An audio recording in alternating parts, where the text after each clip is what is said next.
morning, everyone. Welcome to our Digitalks by Digital Architects. We have with us Tom Reilly from Reilly Sales Consultant. He is our guest today, and we are going to be talking about sales and connecting it with marketing. But more importantly, we are going to connect it with profiling in sales and marketing. And the whole idea behind profiling and how you can leverage in business. So Tom, thank you for coming out to our podcast today. Please go My ahead pleasure. and tell us about yourself, your experience, and this fun stuff about profiling and neuroscience and all that stuff. Excellent. Yeah, happy to be here. Thanks for having me on, Carolina. Yeah, Tom Most Reilly, welcome. Reilly Sales Consulting. So organizations and individuals come to me when they want to accelerate their revenue growth, sell more, faster. I have several decades of experience forming, leading, training sales teams in global tech companies, and I'm also a certified behavior profile. And when you merge the experience of, being able to profile people, their emotional drivers, their decision triggers with efficient sales operations and sales collateral, you get a really powerful acceleration of your revenue growth out in the market. Very good. Awesome. Thank you. All right. So let's get started with this fun topic of profiling and neuroscience. So tell us a little bit more about how you got into profiling and neuroscience and why it matters to you as a sales consultant. Yeah, absolutely. Yes. So, as part of my career in sales, I always like self educating. I've been fortunate enough to be trained and mentored by a gentleman out of the US who is ex military and actually designs all of the profiling and influence programs for the federal law enforcement agencies across the United States and some other countries globally. So his experience is depth and vast. I've been studying under him for several years. So we're talking about FBI level behavior profiling, where you're trained to fairly quickly discern people's emotional drivers, their decision triggers, their values, so that you can understand them at a much deeper level and be able to influence their decision making and their behavior better going forward. This is obviously very important in sales. This is very important in leadership. When people make decisions, they make decisions first emotionally, and then they back that decision up logically. If I Right. get an urge within me and I want something, I just want it. That came from within my brain and I want that thing. I'll then justify why I want it and why I want that one in particular logically. Now, when a lot of people approach sales, and more sales than marketing, I would say, marketing's better at this. When people approach sales, they're taught scripts and logical ways to try and overcome objections, but Right. they're just dealing with the logical portion of the brain, the limbic region of the brain, which is a deeper part of the brain. This is where the neuroscience starts to come in, is the seat of emotions. It's the control center of emotions, motivation, and storing long-term memory. So when you are having those urges, like you want that chocolate bar and that urge just won't go away, that's the limbic system sending all those chemicals and electrical signals up to your brain and saying, this is what we want. And your brain will say, oh yeah, I want that chocolate bar because I haven't had a treat in a while, or because I deserve it, justifying it logically. So what we teach people to do on the neuroscience and behavior analysis side is to understand and communicate bidirectionally with the limbic region of people's brains as opposed to the logical. And then you get you're driving motivation, you're driving emotion, and the effects of that are longer lasting than just a logical argument. Right. And this ties So in nicely it's to marketing, because marketing does the same thing. right. Yeah. So I mean, it's not a secret that for a lot of businesses, small, medium, but in general, businesses, sales is kind of a sore spot, right? Because if you don't get it right, you're stuck, right? So, can you share some examples where small, medium businesses successfully have used profiling and neuroscience to improve their decision making? Yeah, I'd say to improve their sales or to improve their marketing. Yeah. It can improve decision making as well because, we're talking about sales, which is, dealing with Hmm. your customer market. But this is just as applicable to leaders who are working with their staff, right? Understanding what truly motivates your staff, understanding what makes them feel good and happy and fulfilled, so you can drive the behavior in the company in the right direction. So there I could see it, coming into decision making. How are we going to motivate the company? How are we going to go to market? How's our marketing going to be differently? But I can go through a few different levels of Hmm. examples so people maybe can get a better understanding of this. Yeah, go So ahead. yeah, on the face to face, well, it was over the web, same thing these days. Yeah. Sales level. So I was working with a small IT service provider, right? They were on a call with a CFO of another small company it was on video. And the CFO, like many are, was very stoic. He was just blank, not giving off much, taking in information, right? We started running through the services that this IT service provider offers. And going through the portfolio, someone touched on IT security. And immediately he started giving off very subtle cues of stress, Okay.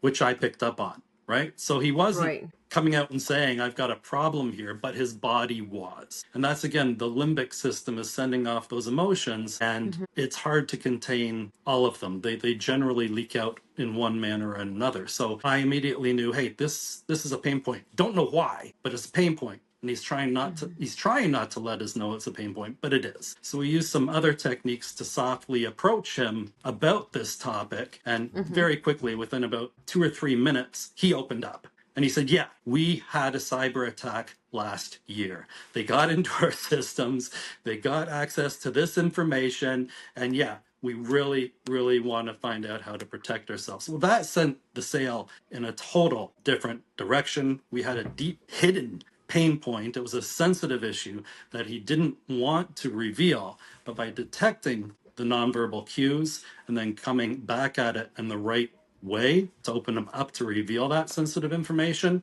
we had ourselves a deal, right? So that's an example Right. of how this operates on the one-to-one level.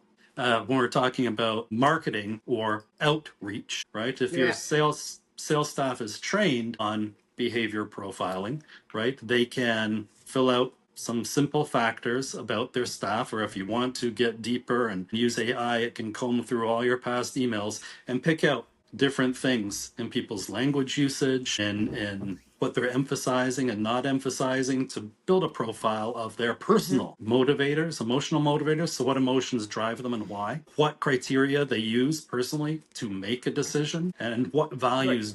what value direction they're driven in personally.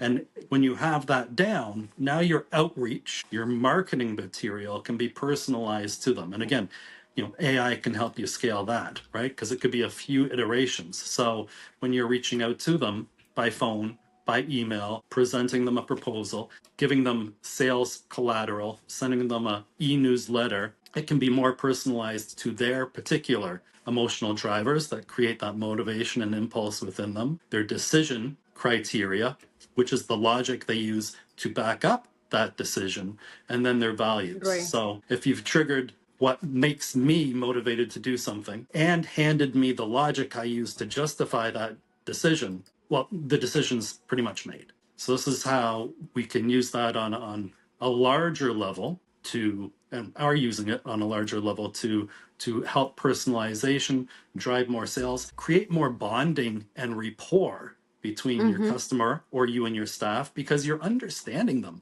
better. It's all about understanding them. If you know what makes me feel good and you help me feel good and you know what my personal goals truly are, even though I might not reveal them verbally to everybody because it's kind of sensitive, if you can help me fulfill those, then I'm a happy customer. And that's when sales and Right. marketing is doing their job.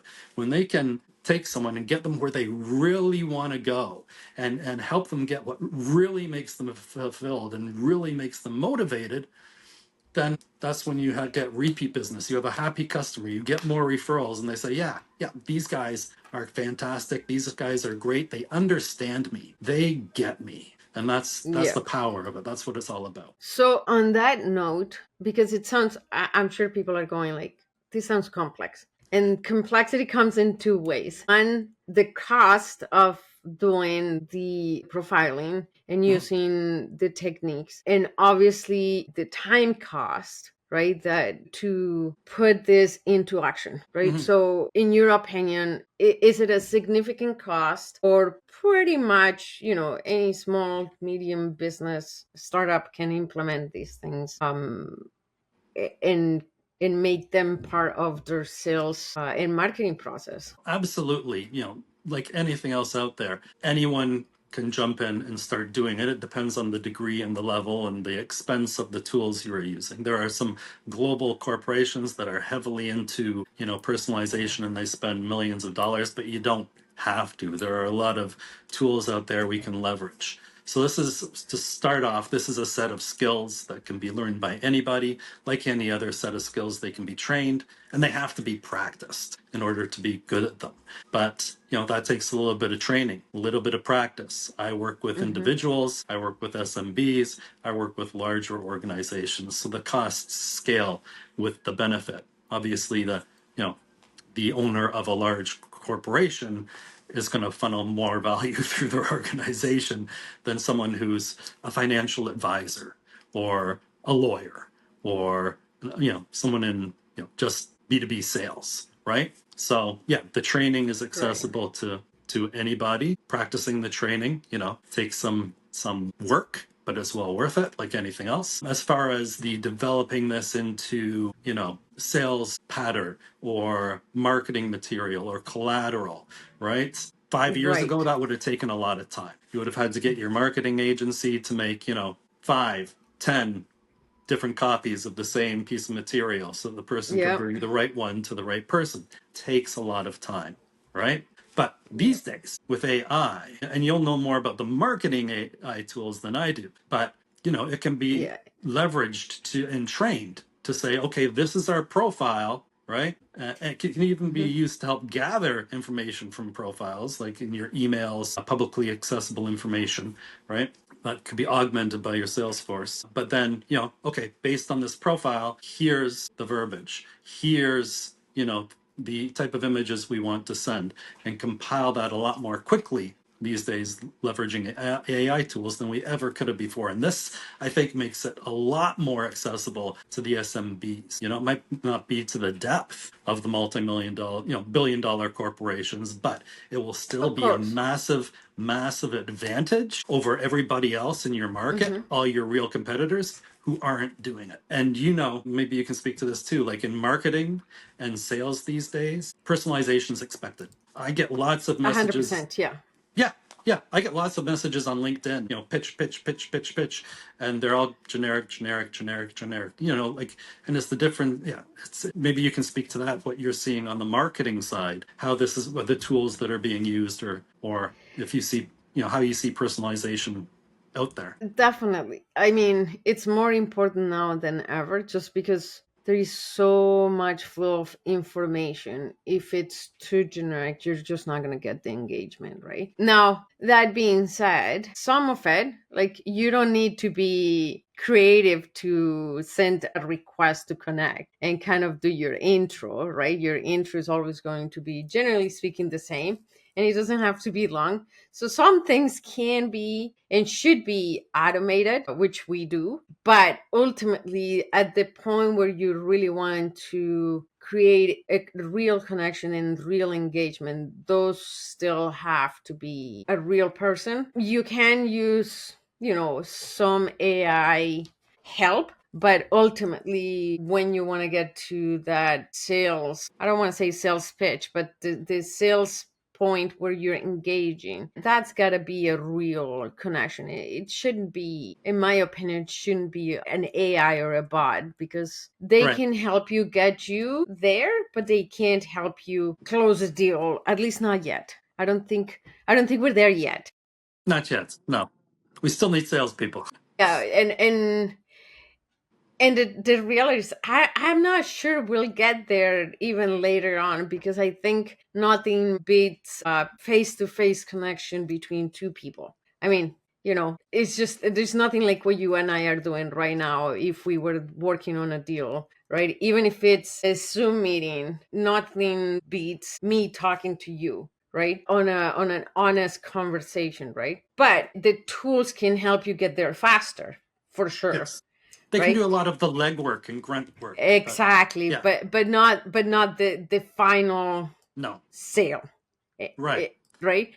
Yeah. And so those are, you gotta kind of separate those things and make sure that you're doing it right. Yeah, where we're using the With AI that, yeah, with that being is said, to go ahead. you go ahead.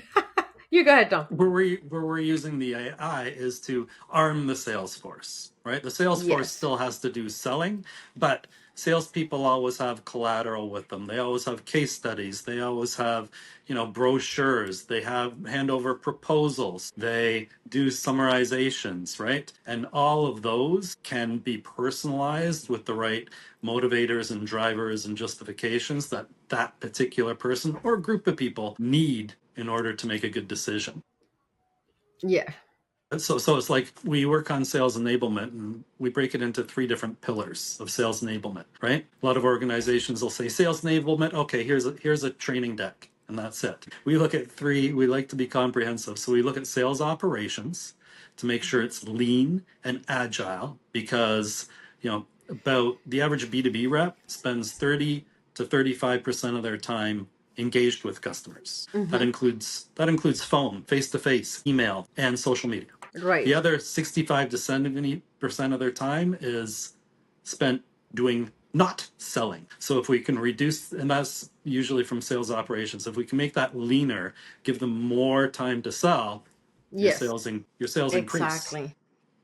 Then we want to arm them with So the it's proper. it's Yep. very different. It's very different when, like, say for instance, we do, as a marketing company, we do outreach campaigns in LinkedIn, right? And Hmm. we do them for our customers. And the reality is certain things, like I said earlier, like the connection, like sending the connection request, sending an intro message, those are things that can be streamlined with an automation, simply because, how much time are you saving a salesperson or a marketer, right? If they don't have to sit there and every day send 50 connection requests and then 50 follow-up messages saying, hey, I'm this and that, as soon as that connection is made. But it doesn't take, so I'm saving them time to an extent, but I'm not taking away the responsibility and, of engaging with that person after that initial touch point, after you get a reply, right? Because the person is taking the time to reply to you. The expectation is that you are going to take the time to then reply and engage in a productive way, right? Not just a canned message. Which brings me to another one of my questions that I think it's super important to talk about. And it's, what ethical concerns should we be, considering when using profiling in neuroscience as part of business strategies, business sales, marketing strategy, right? Because I'm sure people are thinking about, yeah, but if you're profiling and you're doing, like you were talking about, FBI style,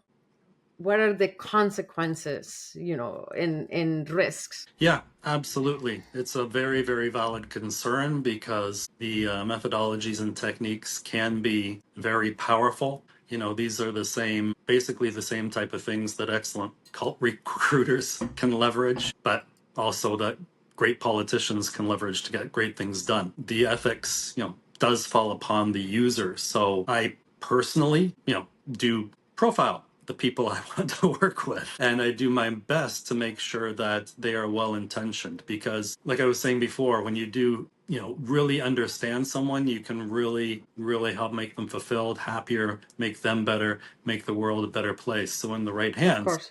it's an extremely good thing. But yeah, you are right. On the other side of the scale, it can be used to, as a Brexit can be, it can be used to start revolutions. I mean, if we go to the extreme side, it can be used to control a population, and does and has Of been and course. is. It's the same factors that social media uses to keep you on your phone as long as possible, right? And once you're aware of it and know how Right. it operates, it's a lot easier to defend yourself from all of that stuff and see what's actually happening. But yeah, ethics is a Mm-hmm. very, very valid concern. So I have to be very careful, really, with who I'm working with. If I believe someone is going to use this for something nefarious, then I simply won't work with them. Okay. All right. Let's jump into, I mean, we've been talking about sales, marketing, and how it all plays in here, but let's jump into more of the focus of sales and marketing. And Mhm. let's talk about, you mentioned it earlier, we are in a digital age. We're, Yeah. AI age for sure. And nowadays, we have to connect AI tools and technologies with profiling in sales and marketing, right? So tell us how you are using AI to kind of do your profiling, or how are other people using tools to do some of this work. Yeah, excellent. So I'm not a technical expert, right? That's not my area of expertise. I dabble in the AI and I'm learning more about it. I do have some other people and organizations I work with and I can bring in who are more experts in the AI tools. We have created systems that can scan through an organization's past emails with companies to look for markers and indicators. We train it what to look for and what that means in a profile so it can build out a profile for the organization, and then that can be then be leveraged by marketing to again leverage AI to take that profile is now available to the salespeople. Right, I'm going into a meeting. I know what this person wants. I know how this person makes decisions. I can help them. Right, that profile can also be handed off to marketing. So we have a matrix of different decision triggers, emotional drivers, values are the main three, and we can craft marketing material out of that. So we can hand that material back to sales so they can pull out the right one at the right time, have it at their fingertips. So I don't just give a generic brochure to Carolina. I give Carolina a brochure with the talking points that really resonate with her, that really make her feel good and more compelled to make a decision in our direction if we can really help them. I mean, that goes back to the ethics discussion. And I think what it Mm-hmm. really comes down to is it's the same in all sales, right? If the very worst outcome of a sales scenario is not a no. The very worst outcome of a sales scenario is a yes, and it's not the right fit. So if I use Okay. whatever sales techniques or processes to get you to make a decision that's not good for you, I'm not going to be in business very long. Right, it's kind of Right. self-cleansing, right? In most cases, we out there's extreme cases. B2B SMBs. If you're selling people things that aren't a right fit for them, word's going to get around. So, we're helping you sell the right thing to the right person to make everybody happy. Right. So back to the AI question, it can help build profiles. It can help leverage those profiles to create materials that's customized, personalized, that the trained sales team can take to market and give the right messaging to the right person at the right time to sell them the right product or solution that is really going to help them get where they need to go. Because if it is a really good fit for them, if it really is going to help them, then yeah, you want to help them make that decision. You don't want them to choose the wrong thing. That's not going to help them. If you really think it's good for them, then yeah, help them make that decision and help them feel good about it. And AI is helping people scale that effort, like we talked about before. So the SMBs who don't have a big marketing department, or maybe no marketing people, or rely on a great service like you, Mm-hmm. can scale out to have a larger impact, even though they don't have the larger organization, but they can still go to market as effectively as a larger organization does. Okay. So from that point of view, how does AI driven profiling differ from your traditional sales approach, right? Because now you're using obviously more data. Yes. AI is helping you create all those different decision markers. So how does it differ from your traditional approach? Yeah, traditional sales training is usually a sales process, Mm-hmm.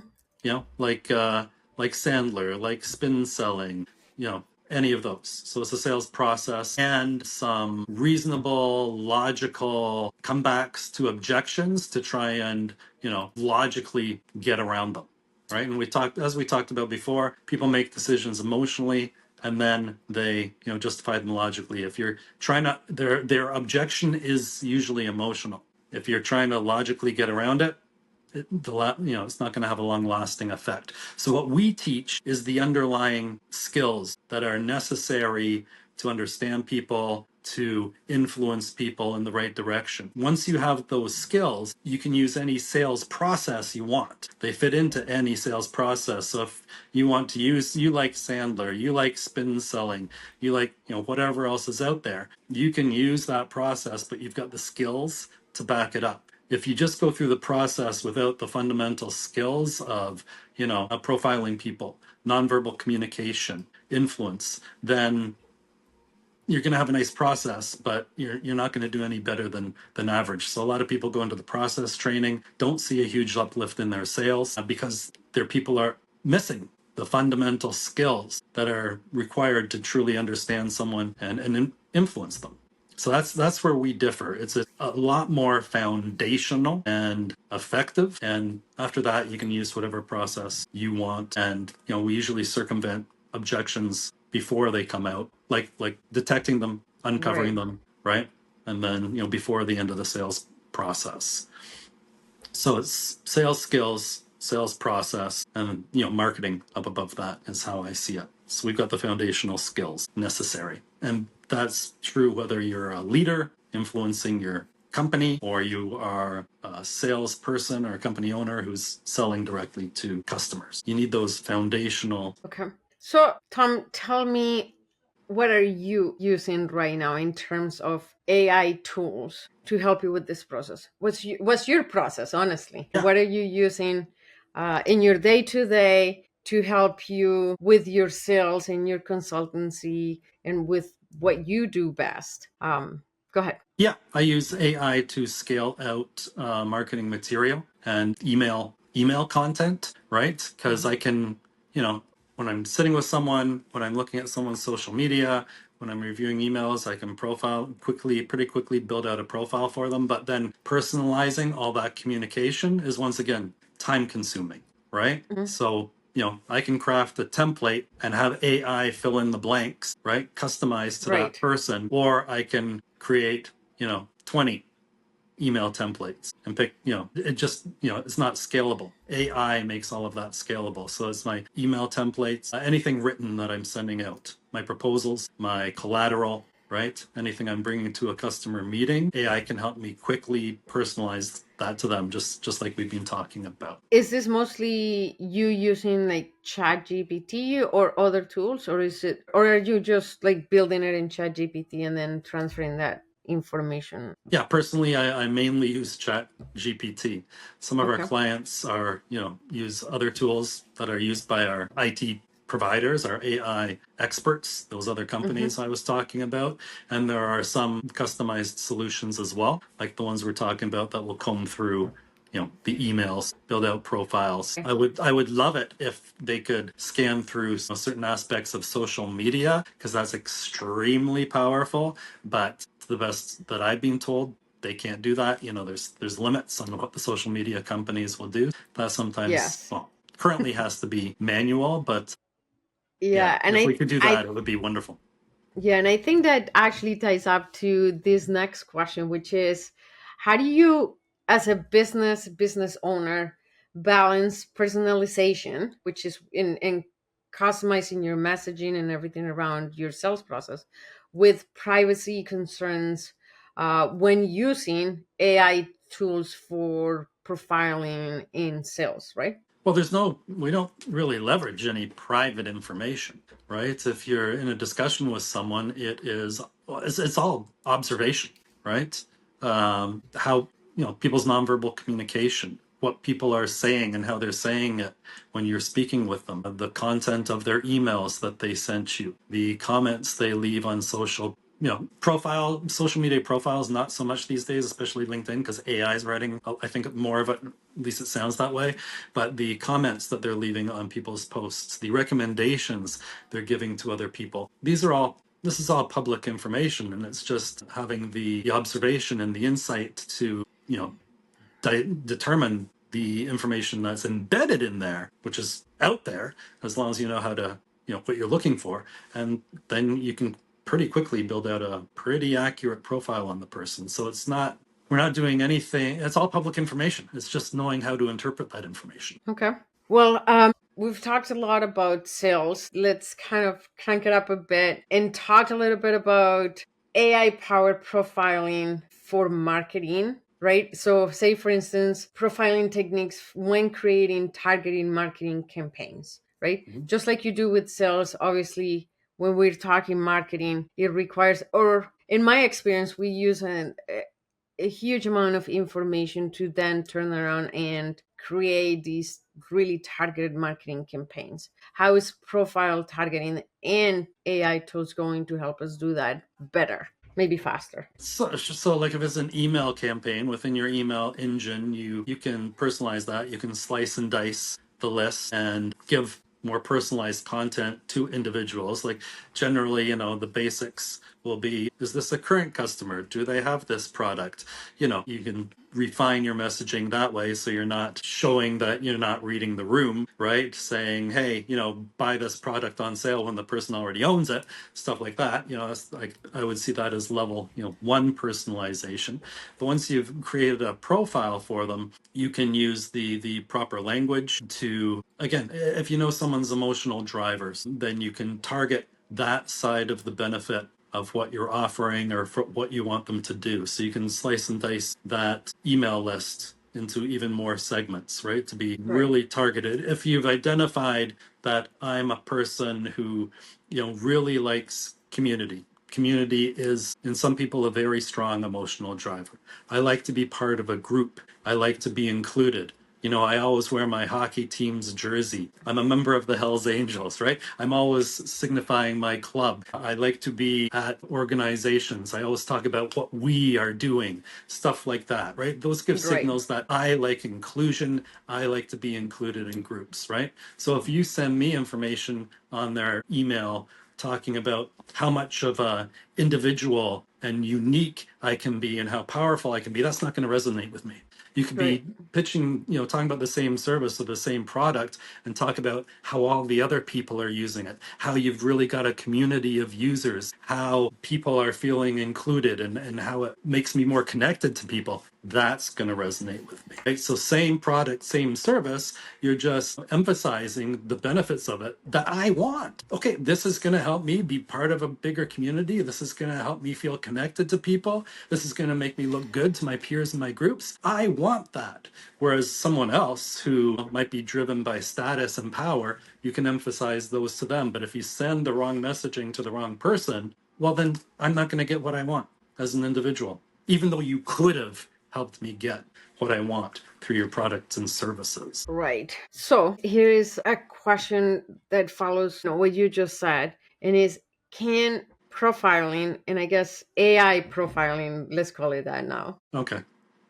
predict or help you predict customer behavior accurately? Yes. So right now, AI profiling is limited to, text, right? Right. Anything non-verbal communication, unless you're in the, high levels of government enforcement. They've got some wicked tools there. But for the public, for the general people out there, right, it's limited to text, right? And Okay. access to what text is limited again, like we talked about social media. AI can't, Hmm. scrape through that. It can go through, articles, websites, and go through the emails you have, stuff like that, right?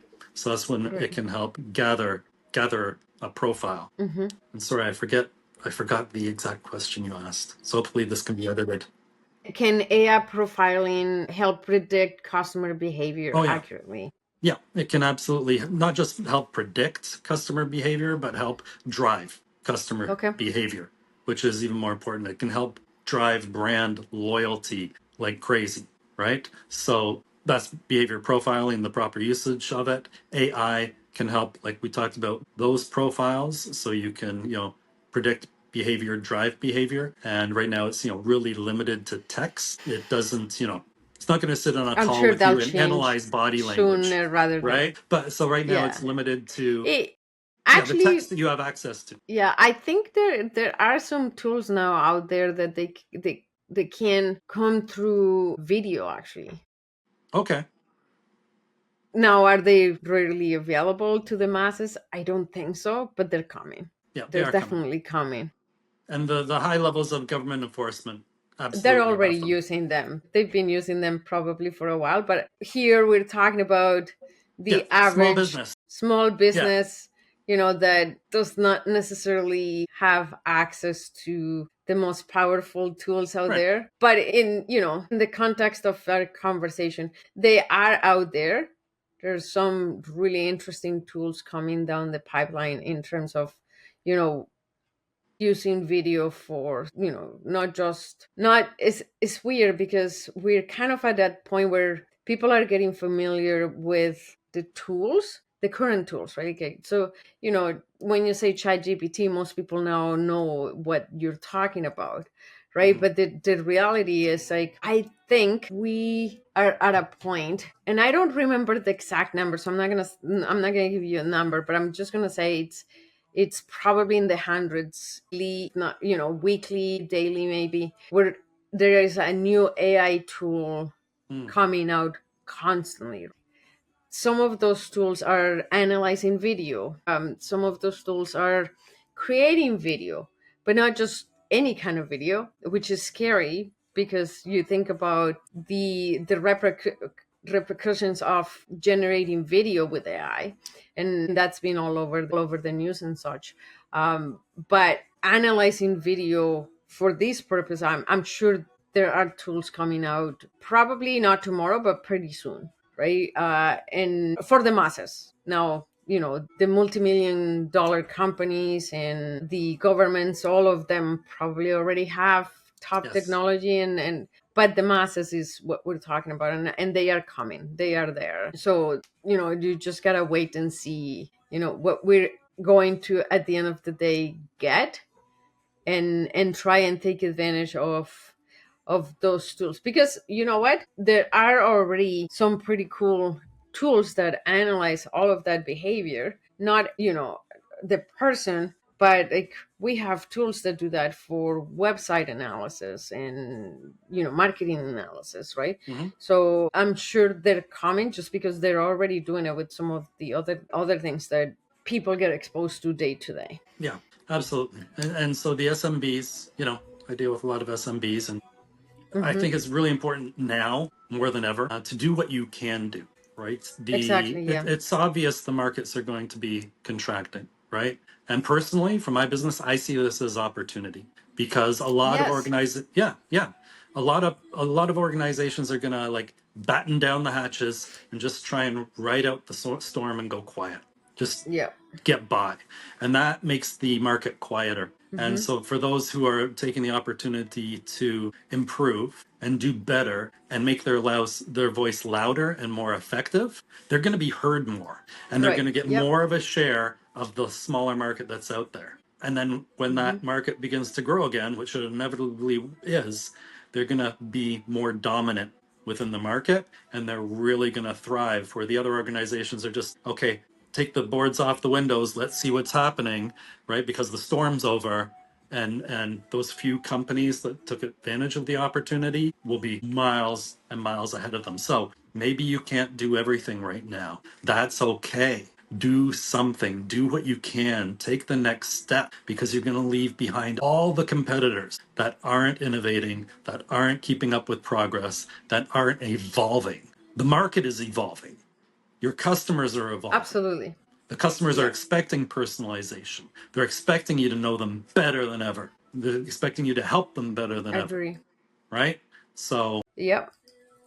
it's really, really a critical time to take whatever steps you can, because one step's better than none. One Yep. step is better Yeah. than none. That being said, Tom, Yes. I think I'll take this opportunity to please tell us how can our listeners and watchers and our audience, how can they find you if they're interested on pursuing some of these profiling in neuroscience? How can they find you? Where can they find you? Yeah, so maybe they can find me on LinkedIn, Tom Reilly, Reilly Sales Consulting. Reilly Sales Consulting, pretty basic. The website is reillysalesconsulting.com, and Reilly is spelled Reilly.